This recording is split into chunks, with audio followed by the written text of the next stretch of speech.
Manitoba, mass production center for depth charges, better known as Ashcans. They are the deadly missiles that have been beating the U-boat menace.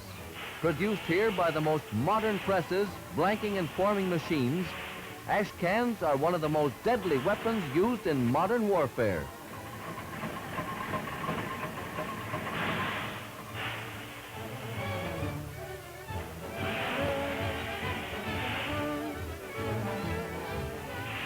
Ugly duckling of the ammunition family, the depth charge is a plain cylindrical piece of steel. Sealed at both ends with a hollow tube in the center, the depth charge is packed with explosives.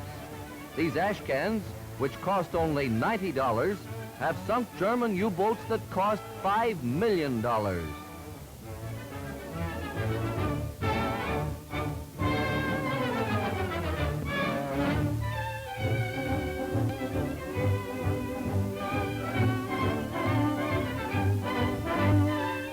Ashcans, shot from the decks of our corvettes and destroyers, are playing havoc with the wolf pack.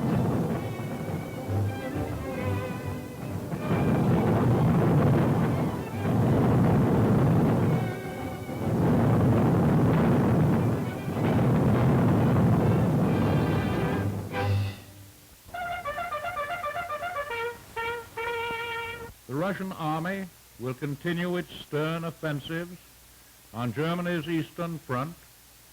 The Allied armies in Africa and Italy will bring relentless pressure on Germany from the south, and now the encirclement will be complete as great American and British forces attack from other points of the compass. The United Nations have no intention to enslave the German people.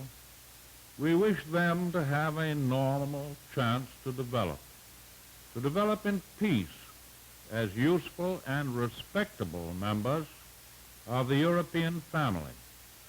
But we most certainly emphasize that word respectable, for we intend to rid them once and for all of Nazism and Prussian militarism and the fantastic and disastrous notion that they constitute the master race.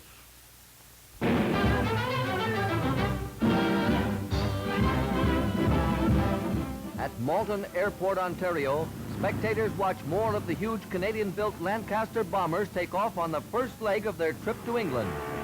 The four-engine giants receive an enthusiastic send-off from cheering crowds of workers. These bombers mean more Canadian air might in the great new blows planned against Germany. The Lancasters paid a surprise visit to the capital, dipping low in salute over the Peace Tower. They have a much different salute in mind for Berlin.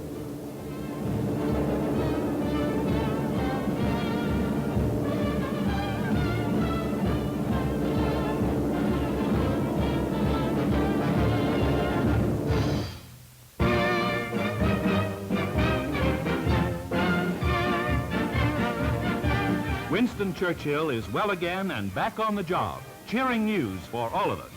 An amazing recovery for the 69-year-old British leader, shown here receiving gifts as he celebrated his recent birthday at Tehran, surrounded by British and Indian soldiers. It was the old warrior's second attack of pneumonia this year, but his fighting spirit brought him through to a speedy recovery. He's known danger all his life and thrives on it. We need him, and all the Allies say, we're glad you're with us again.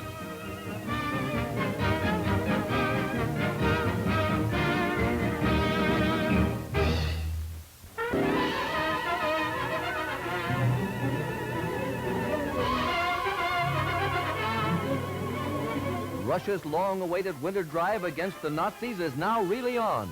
This is the eastern segment of the Ring Around Germany, pledged in the Churchill-Roosevelt-Stalin Conference.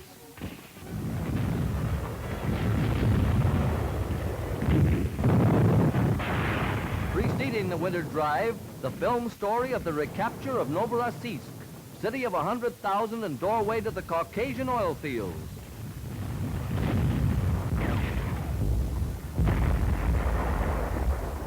More than 300 barges of Red Marines and their equipment are moved in to support the land army.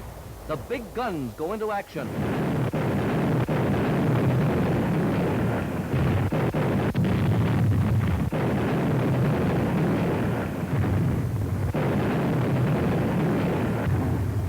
Rocket guns.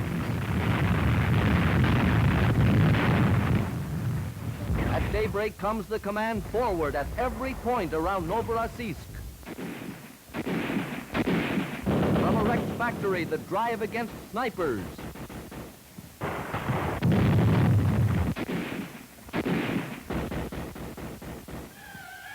Smashed Nazi tanks and guns. Concrete Nazi pillboxes. Dead Nazis.